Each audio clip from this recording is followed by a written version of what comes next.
कारण ज्यावेळी मराठा आरक्षणाचा विषय माननीय मंत्रिमंडळापुढे चर्चेला आला त्या बैठकीमध्ये भुजबळ साहेब पण होते आणि सगळे मंत्रिमंडळ होते आणि अतिशय स्पष्ट सर्व मंत्रिमंडळाची भूमिका होती की आता अस्तित्वात असणाऱ्या कुठल्याही समाजाच्या जातीच्या आरक्षणाला तीळ मात्र धक्का न लावता मराठा समाजाचं आरक्षण आपल्याला द्यायचंय। हे ठासून हे माननीय मुख्यमंत्री एकनाथजी शिंदे साहेब, माननीय उपमुख्यमंत्री फडणवीस साहेब, माननीय उपमुख्यमंत्री अजितदादा या सर्वांनी मंत्रिमंडळाच्या समोर हे स्पष्ट केलेलं आहे, मंत्रिमंडळ एकमत झालेलं आहे। मलाही आश्चर्य वाटलं की हे सगळं झाल्यानंतर जरांगे पाटील साहेबांना देखील आम्ही ते सगळं समजावून सांगितलं आणि अचानकच काल भुजबळ साहेबांनी असं वक्तव्य केलं आणि एक प्रकारे संभ्रमच सगळ्या महाराष्ट्रातल्या लोकांच्या मनामध्ये आता निर्माण झालेला आहे। एक जबाबदार सिनियर मंत्री म्हणून भुजबळ साहेबांचं हे वक्तव्य हे निश्चितपणानं आश्चर्यकारक आहे, कारण ज्या प्रक्रियेमध्ये ते स्वतः होते त्यांनाही माहिती आहे की ओबीसीच्या आरक्षणाला आम्ही कुठेही धक्का लावणार नाही, हे भुजबळ साहेबांना माहिती आहे। मंत्रिमंडळात राहिला प्रश्न कुठला की कुणबी प्रमाणपत्र जी अपवाद केलेली आहे ते माझ्या मनात आलं मी दिलं, तुमच्या मनात आलं तुम्ही दिलं असं नाही। कुणबी प्रमाणपत्र देण्याची कार्यपद्धती सुद्धा मंत्रिमंडळामध्ये निश्चित झाली। जस्टिस शिंदे साहेबांच्या समितीनं त्याची नियमावली, त्याचा फॉर्मॅट, त्याची कार्यपद्धती निश्चित केली। त्याच्यामध्ये काय ठरलं गेलं की माझ्या वाडवडिलांकडं, त्यांच्या वाडवडिलांकडं, त्याच्या पाठीमागच्या कोणाच्या त्यांच्या वाडवडिलांकडं म्हणजे वडील, आजोबा, पंजोबा, अपर पंजोबा या अशा पद्धतीनं ज्यांच्या कुणाकडं जे ब्लड रिलेशन मध्ये आहेत, जर पूर्वी कधी कुणबीचं प्रमाणपत्र असेल आणि पुढच्या त्यांच्या कुठल्या पिढीनं गरज नाही म्हणून घेतलं नसेल किंवा त्यांनी काही कारणाने घेतलं नसेल तर ते डॉक्युमेंट्स व्हेरीफाय करावे जिल्हाधिकाऱ्यांनी, महसूल यंत्रणेने आणि ज्यांचे पुरावे सापडतील त्यांना द्यावं, याची सुद्धा मंत्रिमंडळात चर्चा झाली। म्हणजे असं काय नाही की काही चर्चा न होता उठसूट कुणाच्याही मनात आलं म्हणून कुणाला कुणबी प्रमाणपत्र दिलं असं नाही। माननीय जरांगे पाटील साहेब सुद्धा काय म्हटले सुरुवातीला की मराठवाड्यामध्ये निजाम आमच्याकडे स्टेट होतं, निजाम स्टेटमध्ये आमच्या लोकांच्या कुणबी नोंदी आढळलेल्या आहेत, आपण त्या राज्यामध्ये सुद्धा आपले अधिकारी पाठवले। म्हणजे इतकं स्पष्ट आहे, इतकं क्रिस्टल क्लिअर आहे की आम्हाला ओबीसी असतील, इतर जाती धर्म असतील, इतर समाज असतील, कुणाचं तरी काढायचंय आणि मराठा समाजाला द्यायचंय असं बिलकुल नाही। त्यामुळं विनाकारण भुजबळ साहेबांनी अशा पद्धतीचा संभ्रम निर्माण करण्याचा प्रयत्न जो केलाय तो चुकीचा आहे।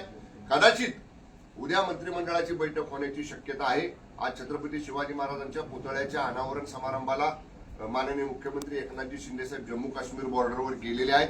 ते आल्यानंतर शक्य झालं तर आज आम्ही त्यांची भेट घेऊ, नाही समजा आज म्हणजे साहेबांना येण्याचा कार्यक्रम कसा आहे ते बघू, नाही तर उद्या मंत्रिमंडळ बैठकीपूर्वी आम्ही सर्व जे काही मंत्री आहोत ते आमची भूमिका माननीय एकनाथजी शिंदे साहेबांच्या कानावर घालू, कारण माननीय भुजबळ साहेबांचं हे वक्तव्य संभ्रम निर्माण करणार आहे आणि आता असं वाटायला लागले की जे होणारच नाही म्हणजे ओबीसीचं काढून कोणाला आपण देतच नाही, मग देणं जाणार आहे असं भासवायचं आणि मग मी काहीतरी केलं तुमचं जाणारं थांबवलं असं सुद्धा काही प्रयत्न त्यांचा चाललाय का, अशी सुद्धा शंका आमच्या मनामध्ये येते। कारण एवढं मोठं मराठा आरक्षणाचा विषय हा माननीय मुख्यमंत्री शिंदे साहेबांनी, माननीय उपमुख्यमंत्री फडणवीस साहेबांनी हा व्यवस्थित हाताळला, त्यातनं योग्य मार्ग काढला। जरांगे साहेबांना विनंती करून आपण 2 महिन्याची मुदत घेतली, आता योग्य ट्रॅकवर कायद्याच्या चौकटीत बसवणार अशा पद्धतीचं या आरक्षणाचा प्रश्न आपण सोडवत निघालेलो आहोत। असं असताना एकदमच संभ्रम करणारं वक्तव्य भुजबळ साहेबांनी केलेले ते अयोग्य आहे। उद्या या बाबतीतली आमची जी भूमिका आहे ती आम्ही माननीय शिंदे साहेबांच्या, फडणवीस साहेबांच्या आणि माननीय अजितदादांच्या कानावर घालणार आहोत। त्यानंतर आपण बघा काल भुजबळ साहेब बीडला गेले आणि बीडला गेल्यानंतर त्यांनी पत्रात माध्यमांशी संवाद साधताना म्हणाले की जस्टिस गायकवाड साहेब हे कसं काय गेले जरांगे पाटलांना भेटायला गेले, असं बिलकुल नाही। भुजबळ साहेबांना हे माहिती आहे की जे 2 निवृत्त जस्टिस साहेबांना आम्ही विनंती केली सरकारनं की आमचं सांगणं वेगळं आणि न्यायालयीन प्रक्रियेमध्ये कायद्याच्या भाषेमध्ये त्याला सांगणं आणि त्याला समजून देणं, म्हणून आम्ही विनंती केली जस्टिस गायकवाड साहेबांना की आपण आमच्या विनंतीनुसार आपण जरांगे पाटील साहेबांना हे व्यवस्थित समजून सांगा. सरकारच्या विनंतीवरनं जस्टिस जातात आणि सरकारमधलेच एक मंत्री त्यांच्या जाण्यावर आक्षेप घेतात, हे सुद्धा बरोबर नाही. माझं एकच म्हणणं आहे, ओबीसींना सुद्धा माझी विनंती आहे की कुठेही गैरसमज निर्माण करून घेऊ नका. अजिबात ओबीसीच्या आरक्षणाला तीळ मात्र सुद्धा धक्का आपण लावणार नाही आहोत. माननीय मुख्यमंत्री एकनाथजी शिंदे साहेबांनी हे 100 वेळा स्पष्ट केलेलं आहे की कुणाच्याही आरक्षणाला धक्का न लावता आपल्याला मराठा समाजाला आरक्षण द्यायचंय. त्यामुळे भुजबळ साहेबांनी अशा पद्धतीचं वक्तव्य करून महाराष्ट्रामधल्या जाती जातीतल्या लोकांच्या मनामध्ये संभ्रम निर्माण करू नये असं माझं मत आहे. त्यांचा बीडचा दौरा जो आहे तो चांगला चर्चेत ठरला. ओबीसीच्या समाजाच्या अनुषंगाने त्यांनी जे वक्तव्य केली की ओबीसीच्या कोट्यातून मराठ्यांना आरक्षण देता येणार नाही आणि जर असं दिलं तर सरकार सत्तेतून बाहेर पडेल, आम्ही सरकारमधून बाहेर पडणार नाही असंही ते म्हणाले. अरे पण मी तेच म्हटलं ना आता की असं कोणी करणारच नाही. ओबीसीचं काढून मराठाला देणार किंवा ओबीसीचं काढून कुणाला देणार हा विचार सुद्धा आमच्या कोणाच्या डोक्यात नाही. म्हणजे जे होणार नाही ते होणार आहे असं भासवायचं आणि मग ते मी थांबवलं, मी फार मोठा कोणतरी आहे, मी ते तुमचं जाणारं थांबवलं म्हणून स्वतः त्याचा मोठेपणा घ्यायचा, बिलकुल हे चुकीचं आहे. भुजबळ साहेबांचं कालचं वक्तव्य बिलकुल 100% पूर्ण चुकीचं आहे. असं कुठलंही आरक्षण, कुठल्याही जातीचं आरक्षण त्याला तीळ मात्र सुद्धा धक्का आम्ही लावणार नाही. त्यांची पत्रकार परिषद बघितली तर कुठेतरी मुख्यमंत्र्यांवर नाराजी त्यांची दिसत होती असं चर्चा. ज्यांचं समजा याच्या बाबतीतलं काय मत असेल ते सिनियर मंत्री आहेत, फार काळापासून ते मंत्रिमंडळात आहेत. माझं एकच त्यांना म्हणणं आहे, तुमचं काय म्हणणं असेल तुम्ही माननीय मुख्यमंत्री महोदयांची वेळ घ्या, त्यांना भेटा, त्यांच्याजवळ तुमचं म्हणणं मांडा. पण असं थेट प्रसार माध्यमांच्या समोर जायचं, असं झालं तर असं होईल, असं झालं तर सरकार बाहेर पडेल, म्हणजे अशा पद्धतीची भडक वक्तव्य करण्याची जुनी सवय छगन भुजबळ साहेबांना आहे. पण आताची परिस्थिती राज्यातली ही व्यवस्थितपणानं माननीय मुख्यमंत्री महोदयांनी हाताळलेली आहे. आता व्यवस्थित सर्व प्रश्न सुटण्याच्या मार्गावरती आहेत. असं असताना असलं एखादं भडक वक्तव्य करून परिस्थिती खराब करण्याचा प्रयत्न भुजबळ साहेबांनी करू नये. पण तुमच्या बरोबर तो दुसरा गट आलाय, कुठतरी तुम्हाला अडचण आणण्याचा प्रयत्न दिसतो. कोणचा गट? अजितदादांचा जो गट आलाय त्या माध्यमातून अशा पद्धतीनं अजितदादांशी बोलण्याचा प्रयत्न करणार का तुम्ही, कारण की त्या गटाचे ते नेते आहेत. उद्या मंत्रिमंडळाची जर बैठक असेल तर मी तेच म्हटलं, एक तर बैठक सुरू होण्यापूर्वी जसा वेळ मिळेल किंवा बैठक झाल्यानंतर आम्ही आमचं जे काय आम्ही मंत्री आहोत, ज्यांना कुणाला या संदर्भामध्ये आपलं मत मांडायचं आहे, आम्ही एक तर बैठकीच्या अगोदर माननीय मुख्यमंत्री महोदयांचा वेळ मागू, दोन्ही उपमुख्यमंत्री महोदयांचा वेळ मागू किंवा मंत्रिमंडळाची बैठक संपल्यानंतर आम्ही या दोघांची भेट घेऊ. कारण अशा पद्धतीनं भुजबळ साहेबांनी वक्तव्य करू नये याकरता त्यांचे जे नेते आहेत राष्ट्रवादी काँग्रेस पक्षाचे मंत्रिमंडळातले माननीय अजितदादांनी याच्यामध्ये वेळीत लक्ष घालणं आणि अशा पद्धतीची येणारी वक्तव्य त्यांच्या मंत्र्यांच्याकडनं किंवा कुठल्याही मंत्र्यांची, इतर कुठलेही मंत्री बोललेले नाहीत, त्यामुळं अशा पद्धतीचे वक्तव्य होणार नाहीत. याच्या बाबतीत आम्ही माननीय अजितदादांना सुद्धा उद्या भेटून त्यांच्याशी चर्चा करणार आहोत. मागच्या धरण आरक्षण समाजाला देण्याचा प्रयत्न सुरू आहे असं ते म्हणतायत. थेट मुख्यमंत्र्यांवरती कुठेतरी टीका करताना पाहायला मिळत आहे. या सगळ्याकडे कसं पाहताय? सरकारमध्ये समन्वय नाहीये की चर्चा होऊन सुद्धा अशा पद्धतीचे वक्तव्य किंवा मतभेद जे आहेत ते माध्यमांसमोर पाहायला मिळतात? 100% सरकारमध्ये समन्वय आहे. ही कार्यपद्धती जे कुणबींचे रेकॉर्ड तपासण्याची, कुणबींचे पुरावे तपासण्याची ही जी कार्यपद्धती आहे, ही कार्यपद्धतीवरती चर्चा ही मंत्रिमंडळाच्या बैठकीमध्ये झालेली आहे. कुठंतरी कुणी एकट्यानं निर्णय घेतला, मी मगाशी सांगितलं की माझ्या मनात आलं म्हणून मी दिलं आणि कोणाच्या मनात आलं म्हणून कोणी दिलं, असं नाही.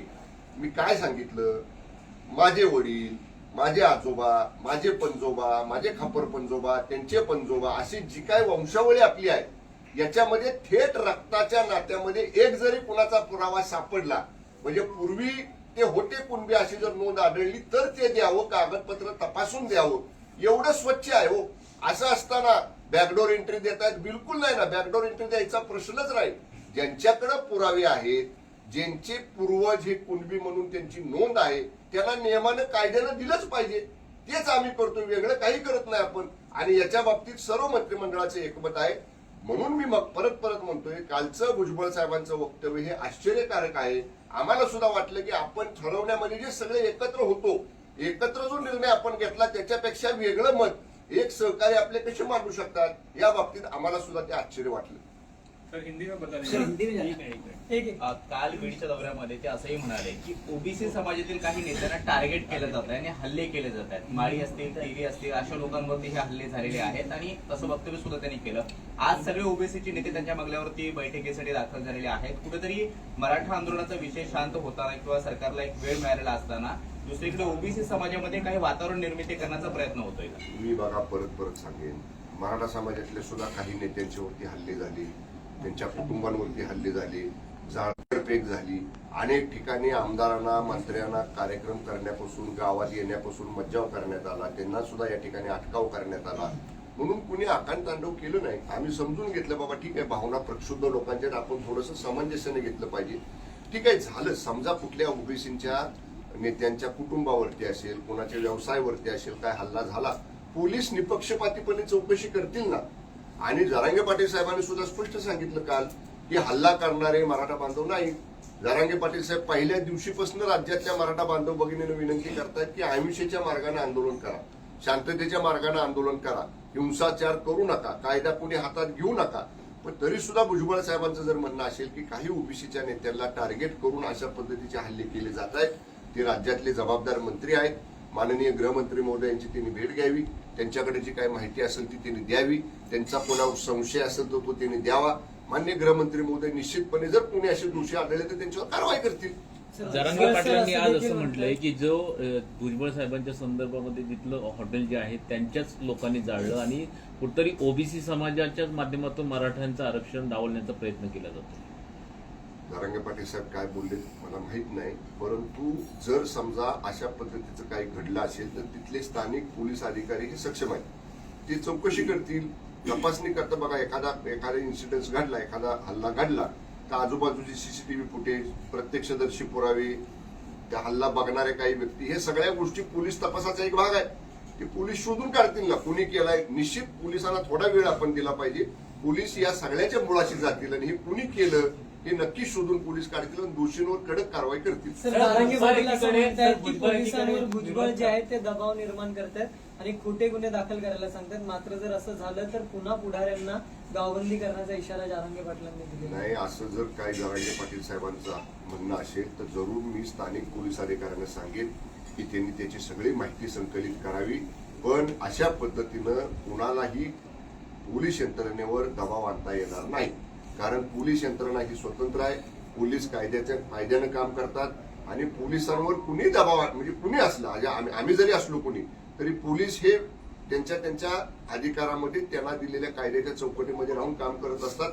आणि खोटे गुन्हे तर आमचे पोलीस बिलकुल कुणावर दाखल करणार आहेत. मी जबाबदारीने सांगेन आपल्याला मंत्री म्हणून की दोषी असतील त्यांच्यावर कारवाई होईल, दोषी नसतील आणि जाणीवपूर्वक कोणी सांगत असेल हे आहे त्याच्यात त्याची चौकशी केली जाईल, खात्री केली जाईल. जे दोषी नसतील त्यांच्यावर, निर्दोष लोकांवर बिलकुल कारवाई केली जाणार नाही. सर, भुजबळ विरोध करतायत, आता शिवसेना म्हणून तुमची नेमकी आता पुढची भूमिका काय असणार आहे? या बाबतीत आमची भूमिका, माननीय मुख्यमंत्री एकनाथजी शिंदे साहेबांची जी भूमिका आहे की कुठल्याही जातीच्या, कुठल्याही धर्माच्या, कुठल्याही घटकाला आत्ता असणाऱ्या अस्तित्वातल्या आरक्षणाला तीळ मात्रही धक्का न लावता आपल्याला मराठा समाजाला आरक्षण द्यायचंय. मराठा आरक्षण उपसमिती मंत्रिमंडळाची आहे, ती त्याच्यावरती स्वतंत्र काम करते आहे.